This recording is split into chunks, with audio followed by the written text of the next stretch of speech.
Worlds was phenomenal at every round. We really didn't want it to end. When the dust settled, it was Jean-Emmanuel Duprat who showed himself to be the true Esper Legend.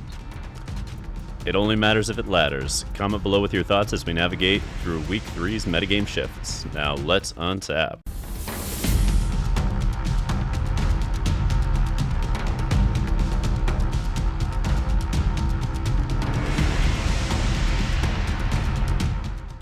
Well, Max, we are looking at a post-Worlds metagame now. However, to fully understand the results of this past weekend, we have to start with the inevitable question, how did the meta evolve to get here? Week 1 highlighted the best concept for a domain reboot, along with Speed Demon Red rising to the forefront. This makes a lot of sense when you consider how many players are trying to fight a mid-range war, and forgot to account for the extreme ends of the spectrum. Moving on, we got to Week 2, where we saw Esper Legends take the lead with Golgari Aggro cementing into the Tortoise build.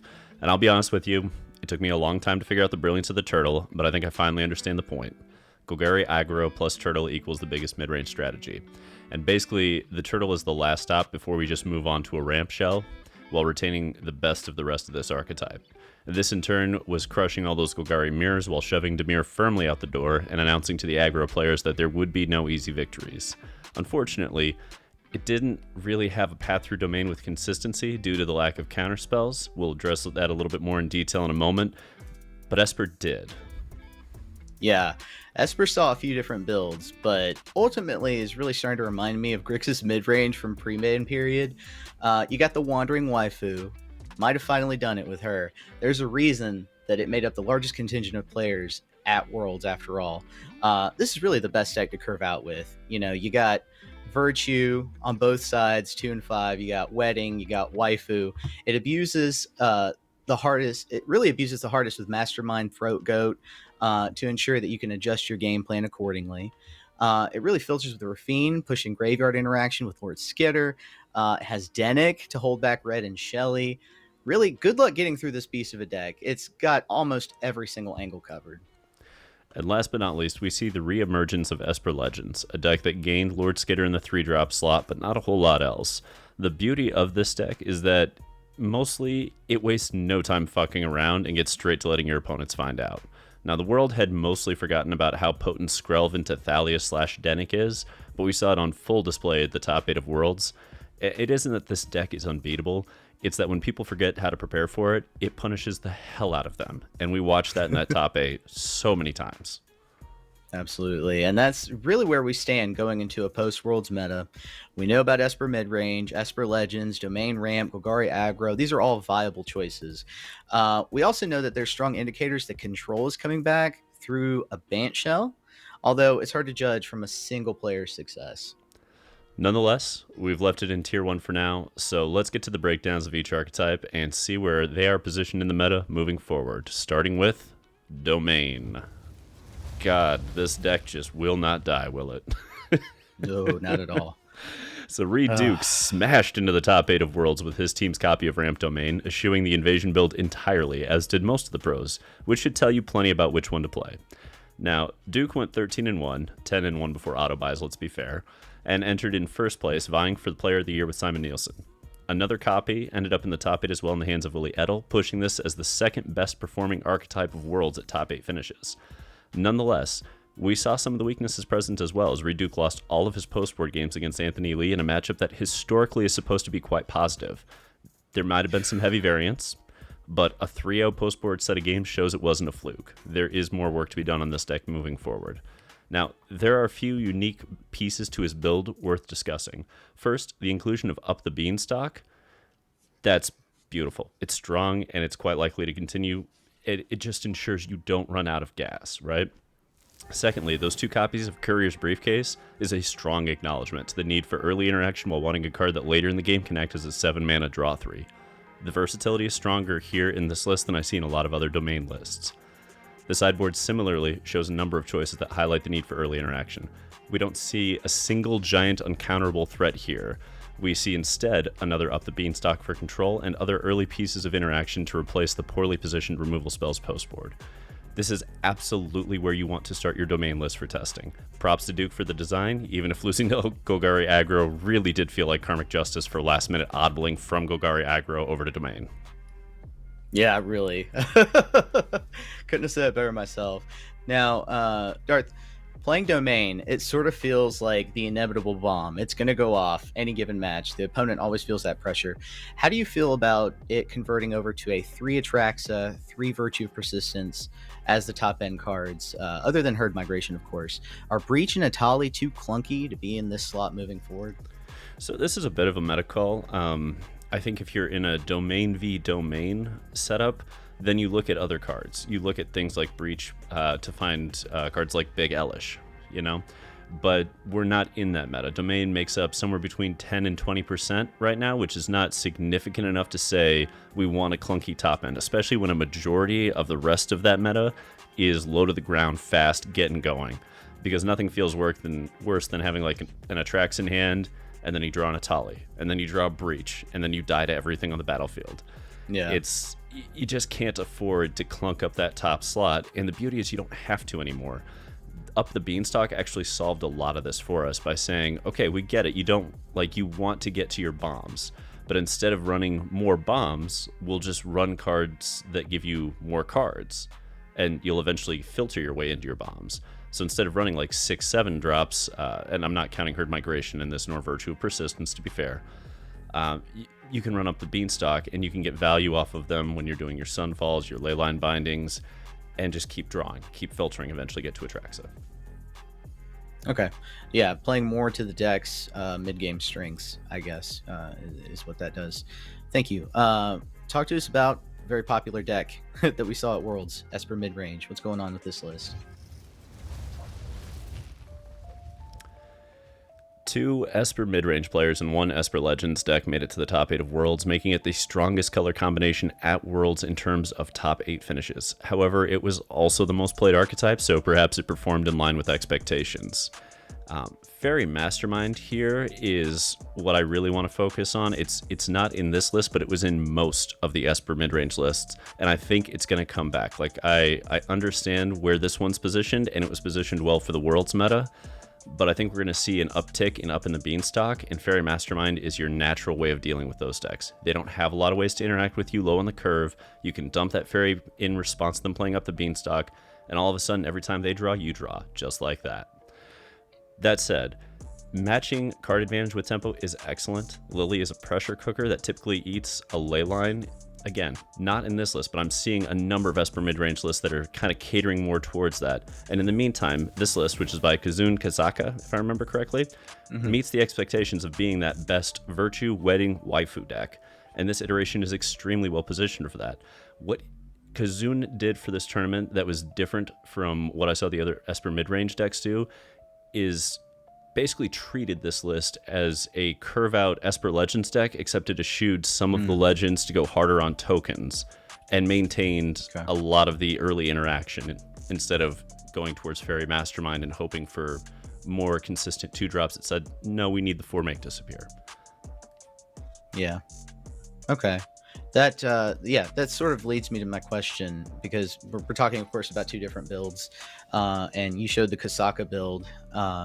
The Terlizzi build did use the Fairy Mastermind, the 2-drop slot. It had that, but only 1 copy of Sheldred, opting instead, I think, for 2 Urtais in the following slot, possibly to counter mid-game, mid-range shenanigans going on at the tournament. And then, of course, we just showed Kosaka, who had the 3 Sheldreds, 4 Virtues of Loyalty, and like you said, create a strong sequence from 2 to 5. Which do you prefer, the strong sequence of plays or the Mastermind with a little bit of mid-game interaction, specifically thinking about Domain and, that deck's place in the meta? Yeah, I think that I prefer to go with the token build and really capitalize on that, especially given how aggressive the metagame is right now. But I understand that we may be getting to a point pretty rapidly here where Up the Beanstalk takes over. And if it does, then we really need to start looking at whether Virtue of Loyalty is better than Fairy Mastermind or can go in conjunction. Where do we shave other slots? I'm always hard-pressed to say, let's cut more Shellys and play more Urtais, because, again, Urtai is situationally amazing. Sheldred is always a must-answer, and it's hard to replace a situationally amazing card with answer or die. There has to be excellent context for that. Absolutely. And speaking of excellent context, we were just talking about Simon Nielsen. Why did Azorius Soldiers make it to the top 8? God, I love that this deck exists and made it into not only the top 8, but I think the top 4, if I remember correctly. Simon Nielsen took an archetype that nobody could sort out how to build and quietly smashed through with his team's unique take. Now, I'm just going to paraphrase the salient points of his interview during Worlds as to why this build over the others. Now, first, this is arguably the best aggressive make disappear deck. And it's arguable because it's between this, Esper Legends, and Esper Midrange. However, having Zephyr Sentinel and Resolute Reinforcements to back into the 2-drop flash slot gives you a ton of reach and forces your opponent into an awkward position each time of having the relevant spell countered or watching you develop your board position further. This catch-22 has become the reason to play Make Disappear, given the disparity in power between these 2 and 3 drops across every archetype. For instance, Tenacious Underdog, pretty decent. Glissa's Sunslayer or Sunseeker or whatever, way fucking stronger. I think we all know that. 2 drops and 3 drops are not on the same power level in Standard, and that's something we've known since Grixis Midrange was pre-ban. Now, the other piece here is that Simon didn't build this as an aggro deck, but rather as a Convoke combo deck that aims to win off Harbin while chipping in points here and there. The Knight Errant of Eos ensures you have a continuous flow of creatures, while nullifying that 1-for-1 removal that typically hamstrings soldiers, and it also dodges the Glistening Deluge Path of Peril situation. What I love here is, like, regardless of what tweaks will happen here and there, we finally have a build that you and I theorized nearly 2 months ago would emerge. I remember sitting here in State of the Metas with you, Max, and theorizing there's got to be a way to build this. Like, people just haven't cracked this code yet. And the moment I saw Simon wielding this in the top 8 at Worlds, I was like, fuck yeah, it finally happened. Somebody figured it out. Yeah, definitely. I was excited. I was thrilled to see it make the top 8. And it was such a good pilot too. So it made me look forward to that post-game interview and see, what were some of the reasons. Now, I see a potential number of adjustments to this list coming in the near future for ladder play. As a Soldiers pilot myself, I do wonder about some of the Soldiers that were excluded from the list, specifically in the 3-drop slot. So we had cards like Veteran, which was noted by Nielsen in the interview as being part of the cute aggro, so to speak, things that the deck tends to want to do, but wasn't going towards that build, as you've noted. So cards like Siege Veteran, Skystrike Officer, are they just too clunky, too well targeted in the 1-for-1 game to really add to the strategy of this deck? Why are we excluding those soldier staples for cards like Bunicorn, Lunarch Veteran? That's really the question that comes to mind when I look at this list. So what this list does a very efficient job of doing is realizing that you are a go-wide list. And that's what the other Soldiers deck didn't do. The other Soldiers list said, we are going to play the Lords, we're going to play the obvious cards, Skystrike Officer, Valiant Veteran. Like, we're just going to hit all the obvious effects that you would play for Soldiers, and they're all going to synergize with the other Soldiers. And that makes a lot of sense at first. But you go a layer deeper, and you see the problem is that even though you have this functional Soldiers deck, basically every black-based removal deck can just keep pace with you, and then one Wrath and you're done. Whether it's Gix's Command, Path of Peril, Glistening Deluge, it just knocks you out, right? If you look at the list that Simon pulled together, there's a lot of versatility, there's a lot of flexibility, and there's multiple cards like Lunarch Veteran. It's going to hit twice. They kill the first half, sure. Second half's coming back in the air. Resolute Reinforcements, going to get 2 for 1 there. Wedding Announcement, 3 for 1 there. Knight Errant of Eos, 3 for 1 there. You're seeing a lot of card advantage built into this. And again, Simon in his interview said, we're going to treat this like it's a combo deck. We're searching for a position where we get 5 soldiers in play and we can just drop Harbin, swing Alpha. And that worked out beautifully because people were trying to play, I think a lot of his opponents were trying to play that 1-for-1 removal game and just getting buried in card advantage, which is a weird thing to say when you're playing an aggro deck. Yeah. Notably, not the least aggro of the aggro decks. And I think you and I have personally noted that on these State of the Metas for weeks and weeks, if not months now, that really Azorius Soldiers takes that sort of position. All right, talk to us about a new archetype, Greg Orange's Bant Control. Man, I'm not going to lie. Once Duke was out and Nielsen was out, I was really hoping the Citrus Assassin, a.k.a. Greg Orange, was going to take it all down. I mean, homeboy ripped apart the world meta with his Brutastic Bant Control at the beginning. And really, if you look at this is Azorius Control with Up in the Beanstalk. And it turns out that all Azorius Control really wanted was a decent draw engine. And they found it in a green enchantment of all places. Now, what can I say? Watching these horny whales flash your opponents, it's never going to get old. And let's please note that Memory Deluge will never trigger Up in the Beanstalk, even on Flashback. I know people are going to look at that and go, but Flashback 7 mana and Up in the Beanstalk is mana value 5. Just because you paid 7 doesn't change the mana value of this from 4 to 7. It's still 5. Or it's still 4. Sorry. It's below 5. Yep. There we go. Yeah. So I love where this is. This presents a conundrum for your opponents where there isn't a lot of ways for them to interact with you in the early game. They get stuck with dead removal in their hand. And by the time it's relevant, the game's already over. You know what I mean? Like those cut downs on a Wandering Emperor token, not going to matter that much. But this deck scales. It does a beautiful job of it. I mean, it's just a masterpiece and really a testament to the skill of Greg Orange in building something that nobody saw coming. Yeah. Big props. This deck has made me think about Up the Beanstalk, especially as a centerpiece to some of those more control type strategies. Now, I have a quick question for you. We saw this happen in top 8 play quite a bit. Do you agree with overpaying on cards like Syncopate, March of Otherworldly Light to achieve that card draw with Up the Beanstalk? Having to overpay, basically spend all your mana on the opponent's turn to do that? Or is there some other way to still use Up the Beanstalk while countering spells? I mean, at the end of the day, we're not really going to go too far into that, right? So syncopates sometimes are going to get Up the Beanstalk, but mostly they're just going to play their functional role. Later in the game, they serve as your free draws off Up the Beanstalk, and if you have 2 or 3 Up the Beanstalks in play, sometimes you'll syncopate for 5 just to draw 3. You know what I mean? Like, you don't even care if the spell gets countered. You're just like, whatever, draw 3. Oh, there's a ley line, we're done. You know what I mean? So it's, I think there's a time and a place to scale them, even if it's not really to utilize the primary purpose of the spell, but to get that secondary effect from the triggered ability of Beanstalk. But it's going to be completely contextually dependent, right? Absolutely. And yeah, we saw that one play where Syncopate was used, pay 5, it was overpaid just to draw 3. So like, yeah, I imagine doing that when Up the Beanstalk, you have 3 copies out. It makes a lot of sense.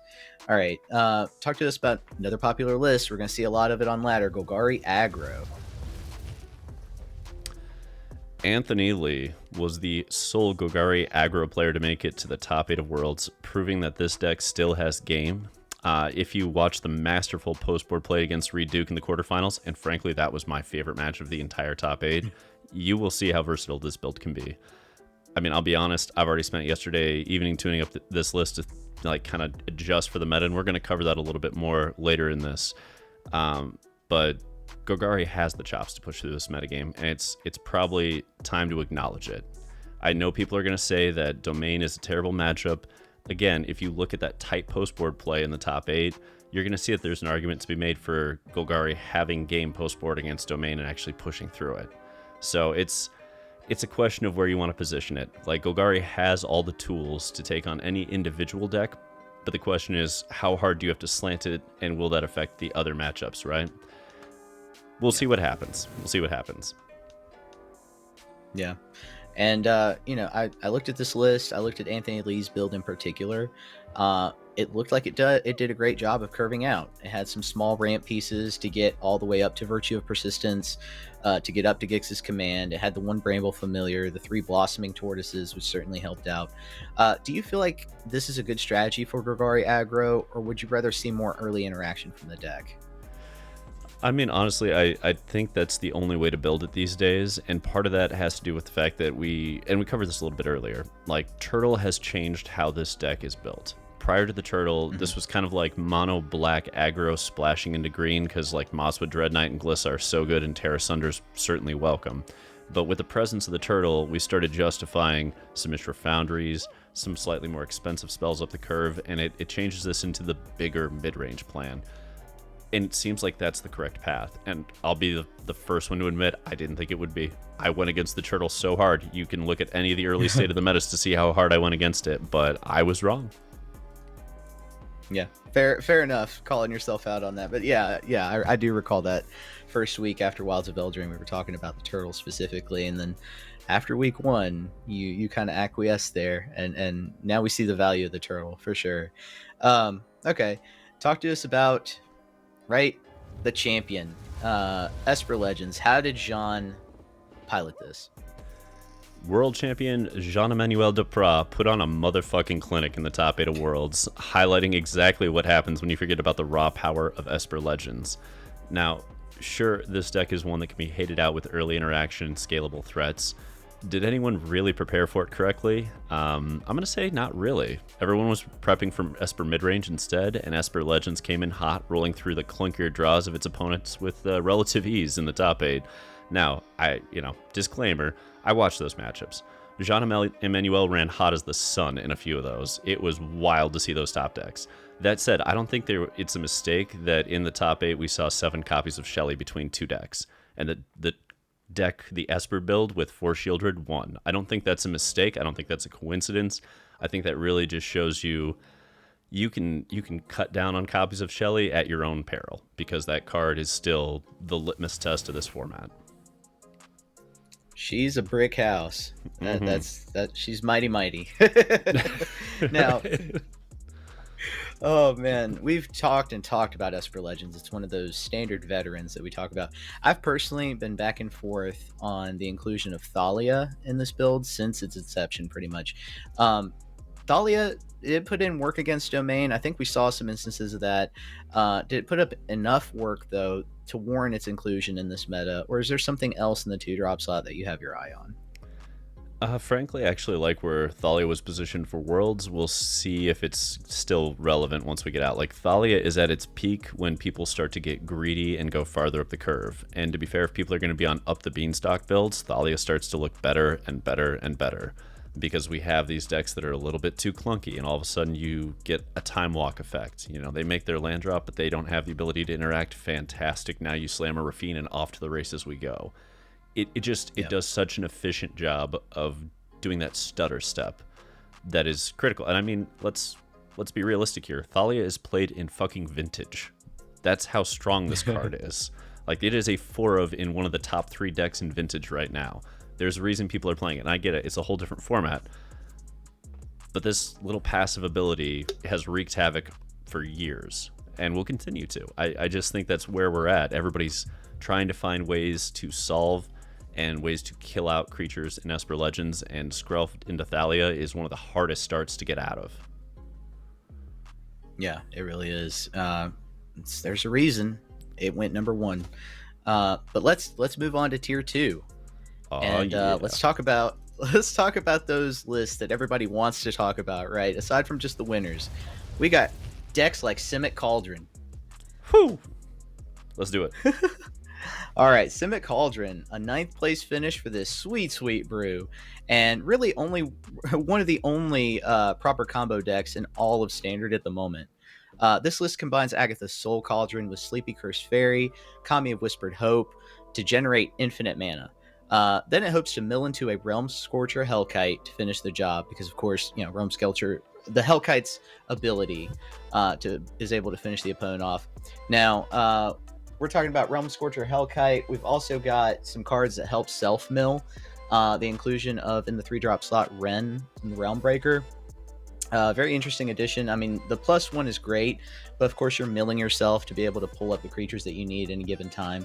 And then the 1-drop slot, there's a card that doesn't see very much play at all. We're talking about Seed of Hope.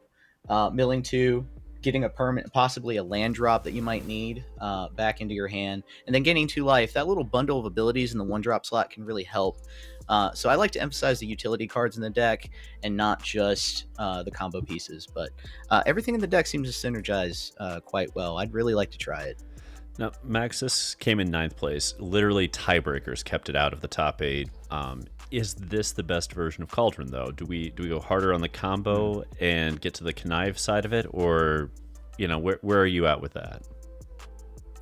I have to bring up Mono Blue. I did run into Mono Blue a few times on Ladder Before Worlds, and I was intrigued by that build. You can get up to 5 power on turn 3, and that's really nothing to sneeze at. And the list actually doesn't require you to always find the Cauldron to win, so it has some strength there, not necessarily needing the combo to win with Surge Defender and some of the other pieces you have in Mono Blue. Also, it's a little bit simpler mana base. So I don't know. I might favor the Mono Blue version just a bit more. And like looking at this list, the Simic list, what matchups concern you most when you look at the list? Oh yeah.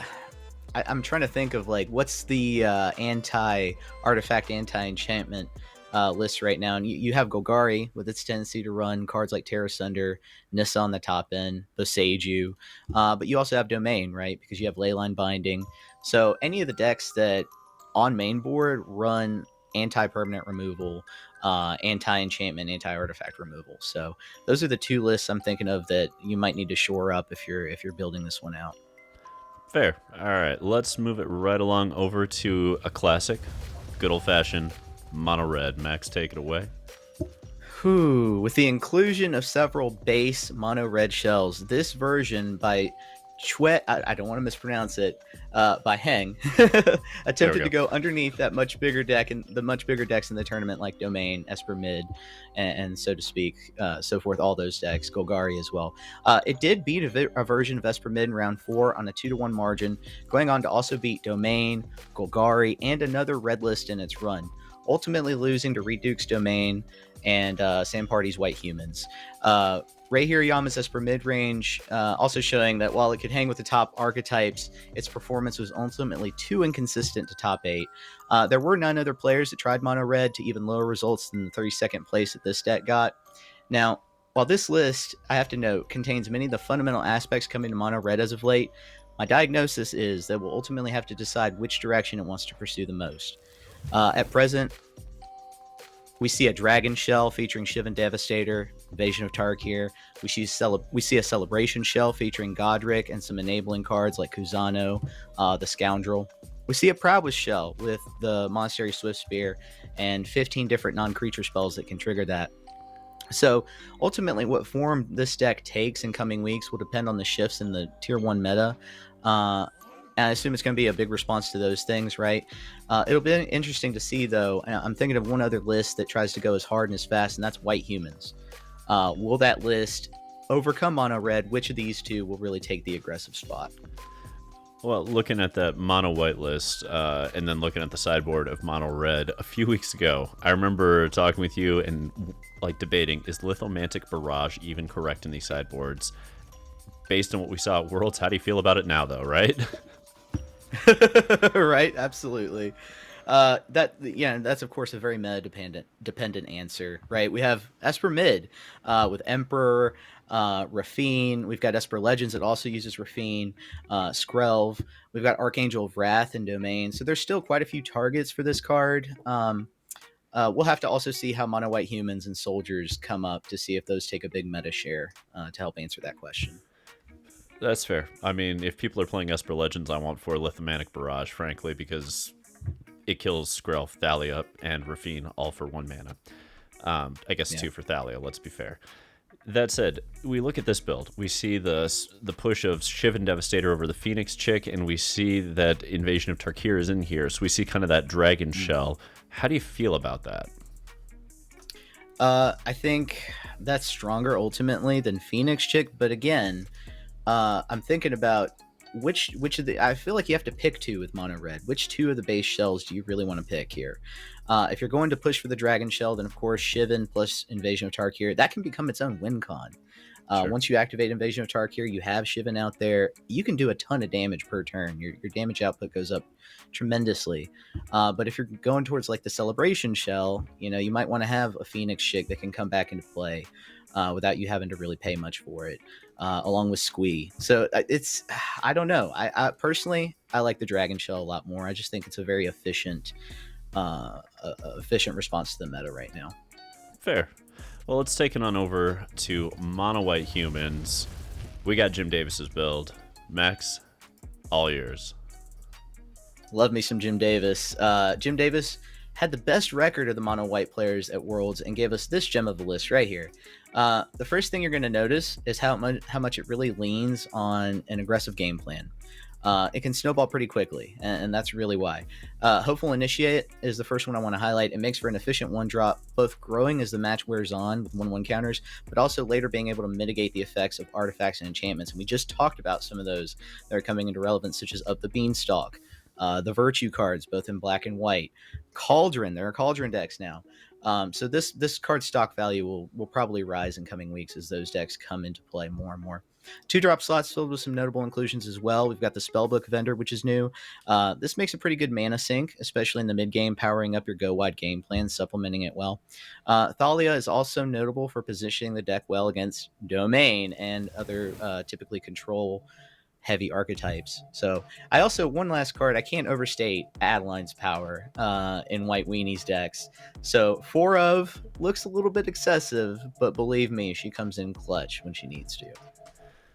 So, Max, in a world filled with Denic, do we even want these extraction specialists? Would we be better served to move from that 2-2 split of Anointed Peacekeeper and Extraction Specialist to just 4 Peacekeepers? Or do we want, like, Brutal Cathars, more Skrelvs? Do we want Extraction Specialists is the first question, though, really. Yeah, I'm not sure that we do. We saw Esper Mid, we saw Esper Legends, both using Denic. In some cases, Azorius Soldiers also plays Denic. So I think that's a big enough meta share that maybe you don't want this card, and you may want to opt for something like Cathar instead. That makes sense. Let's move on. We've got our final deck in Tier 2 here. Yield Rakdos Reanimator, back from the dead. In so many ways. Ooh. I know some people that love this deck. Rakdos Reanimator, we've really seen this one before, right? But there's some new additions. The addition of the Iron Crag and Virtue of Persistence. This deck feels like it's received some new toys. Let me tell you, those are some worthy toys to talk about. The question becomes, in light of these new strategies offering card advantage and value gains later on, can this deck still go over the top early enough to win, especially against some of the big game strategies like Domain? Bloodtithe Harvester is a great choice for this list with its ability to return to the battlefield with Virtue now and destroy multiple targets, getting multiple value out of a single copy. Cruelty is still a beast of a card, and as I pointed out on this show in the past, it can target creatures in your opponent's graveyard. This deck seems to position itself well against the rise in Golgari Midrange, being able to capitalize on its own graveyard play and the use of Black Virtue itself. Fair. Now, is this strategy too narrow in the face of Up the Beanstalk making its initial debut and allowing Ramp to overtake Reanimator on card advantage alone? Ooh, yeah. That was something I probably wouldn't have even been able to answer before this past Sunday. But in light of Bant Control, Domain, both utilizing multiple copies of Beanstalk to gain incredible late game card advantage, Esper Midrange's ability to seemingly remove all threats and then respond with its own board state of its own, I wonder if Rakdos Reanimator is too narrow. My guess is it will show itself to be too narrow as these new strategies come into play, especially in coming weeks. Splashing for white and blue in the deck, though, seem to indicate that the deck has an awareness that it's weak to control, right? Because of the one Disdainful Stroke, the one Elish Norn. So I don't know. Maybe the deck is positioned in a way where it can adjust to respond to that, but time will tell. Fair. And we're going to move right along. This is a brief segment. I know we usually do Brewer's Corner, but I'll be frank, it felt a little rough to try to do Brewer's Corner after we saw what the competitive might of the pro scene was able to pull together. You know what I mean? Like, we saw all the spicy brews that they were messing with. And, for instance, I didn't really know how good Cauldron decks were until literally 2 days ago. So I didn't feel like that was necessarily appropriate. What I figured would be fun is a little segment I'm going to call Riktus Revisions. And I'm just going to take you guys for a quick look at what happens if we shift around Anthony Lee's Golgari Aggro list. So I've been tuning this up with the help of the Dark Council, and Darth Zero has been gracious enough to hand me a few pieces to this list. Now, there's a few questions you're going to have. Let's get to them. First, there are 4 copies of Glissa. There are 4 copies of Shelly. We didn't see the end come to play at Worlds, so until further notice, I'm loading up on the best threats we have, especially in light of the bombardment of enchantments in Standard right now and the fact that Glissa is a really great way to deal with them. This also leads to the next point. We needed more enchantment removal and interaction. With all the leyline bindings, Up the Beanstalks, and more, I wanted to make sure I'm taking out their card advantage engines without trading down if possible. This isn't easy to do with Up the Beanstalk, so we see an abundance of solutions that allows us post-board to have no fewer than 11 methods of interacting with enchantments. This also helps us sort out that we do not want Phyrexian Arena in the sideboard because it's not going to be a good answer to any of the meta right now. People are prepped to deal with enchantments. They should be moving forward. I don't want Friction Arena. So we replaced the Friction Arenas and pushed Asorn the Mirthless in to help grind instead. Another large shift for me here is the push for more early interaction off the sideboard, specifically with the 5th piece of 1 casting cost removal and 3 2 casting cost removal pieces to go along with the 2nd Gix's command as a pseudo sweeper. At end of the day, this is still the same shell. It's just hedging bets harder for what I believe will be a meta filled with these aggressive strategies, up the beanstalk control shells, and a fair amount of the mirror. Ramp will remain a perpetual concern, but Golgari just tries to fight through with aggression and placing them between a rock and a hard place, pun intended. So I have a two-part question for you. I have to ask this because I saw this list and I see the 2 Nissas. Why are we investing more in Nissa? Is it really just because of the -1 ability? I think that Nissa does a great job of a few things. First and foremost, you can play it on 5 and just start dumping threat after threat after threat, and it's not easy to interact with. Secondly, that overrun is no small thing. Like, it does actually do quite a bit, even if you only have a couple of forests out. Blossoming Tortoise helping fetch more of those forests out of your deck, just with milling and continuously, grabbing from the graveyard. It can get past 2 or 3 even. You can get to those late games where it matters. But yeah, the -1 is the primary mode. Being able to blow up artifacts and enchantments is at a premium right now. So I really like it for the grindy capability, and it's in there over the 3rd Lily in the main, mostly because I see most of these Esper Midrange decks and Azorius Soldiers decks, they're going hard on tokens. Lily of the Veil gets a lot worse in those instances. Yeah, certainly does. I've witnessed that. Secondly, so given how we're shifting this deck with this revision towards, being able to respond to aggressive archetypes better, do you think that it trades that for a few more losses in percentage to control? I think you lose some percentage points in game 1, certainly. You definitely gain them back in the post board, but losing game 1 is sometimes enough to shut the door with a bad draw in either of the post board games. So yeah, we're acknowledging that this is going to have a harder time against the traditional control builds. That said, we also gain some points because we're pushing the full 4 copies of Glissa and 2 Nissas in the main, which allows us to have more enchantment interaction and removal. And I've played against that Bant Control shell a few times, and having those extra ways to blow up the beanstalk is a big deal. That is a huge part of that engine. And being able to just erase that engine makes it very difficult for them to keep up with you as you grind through them. Like your Mosswood Dread Knights grind really hard against them. Very good. Yeah. Okay, we're going to have to try this out. Folks, let us know in the comments what you think of this build, how you would adjust it, and what you think of Golgari Aggro in general. Absolutely, and that brings us to our final segment, predictions for the upcoming week. Now, Max, we've talked through, I think, 11 archetypes tonight. Are we missing anything going into week 4 of Wilds of Edlraine Standard? Worlds was phenomenal. I just have to get that right out of the way. Great year.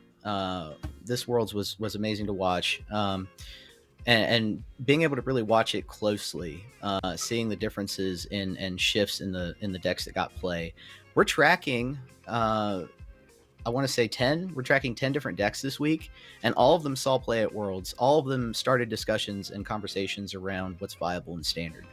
If you compare this to last year pre-ban, we had a lot of decks based on Invoke Despair, based on Fable. So, it was a very narrow meta, and a lot of people who were playing Standard at the time felt like the bans were necessary, felt like the bans were needed to refresh things. So this World's not a problem at all in terms of narrowness of what. Now, we still did, one thing holds true. We still did see Esper Midrange, highly popular deck. We're probably going to see more Esper Midrange in coming weeks, but it did not dominate the way that midrange decks dominated last year at Worlds. So aggressive archetypes, control archetypes even, brand new cards saw play from Wilds of Edlraine, and it was just released like less than a month ago. So it's amazing to see brand new cards get played this early and in such an important event. So in terms of my predictions, I think that the meta picture is only going to get healthier and more diverse.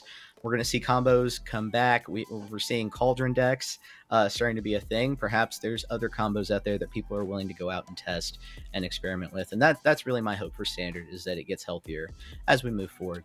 But don't forget to like and subscribe, share this video with everyone you know, and let us know what you think of that prediction. Now, Dark, what about you? Is there anything that you're anticipating this weekend? I mean, I'd love to say that the Cauldron deck, that Simic Cauldron deck, is going to be everywhere, but I don't know how many people want to risk Carpal Tunnel to play Magic, so I don't know that we're going to see a lot of it, frankly, because I looked at that deck and I'm like, oh, it seems awesome, and then I looked at how many clicks I was going to have to do, and I'm like, in paper, it seems awesome in paper, when I can just loop this and people will acknowledge infinite. I like the deck looks so hot, but I don't want to click a million times. It's like that cat oven all over again. Just, oh god, do I have to do this to play competitively? I don't want to, though. So, yeah, we'll see. It'll possibly be another divergence in paper versus online metas, and I don't know how that's gonna, emerge in the end. I know that people will test a lot less against Cauldron unless it becomes wildly popular because, again, who wants to be on the other end of that clicking a million times for infinite mana? You know what I mean? So, yeah. I don't know where that's going to go, and it will affect how the online ladder play looks, but we did see a coherent control strategy emerge in Standard, and it's really a question of can it keep up with the pacing of the format, and is there a better deck for Up the Beanstalk? Because we've seen it in Domain, we've seen it in this Bant Control list. Are these the best Up the Beanstalk shells? Probably, but we're not sure yet, and I would love to see how many people are brewing with Up the Beanstalk and just messing with it. Like, that card might be the most important card out of Wilds of Eldraine for like 3 formats, and Standard's only one of those. So I'm very curious to see what people do, how they rebuild control, how they configure it for green, which is always a weird color to have in any control shell because so many of the cards are not created for that. But I don't know, this weekend to me it left us with more questions than answers, so be sure to tune in next week and we will take a look at how the rest of the world responds to a tumultuous step in the metagame and what it means moving forward. Until next time, untap, upkeep, resist.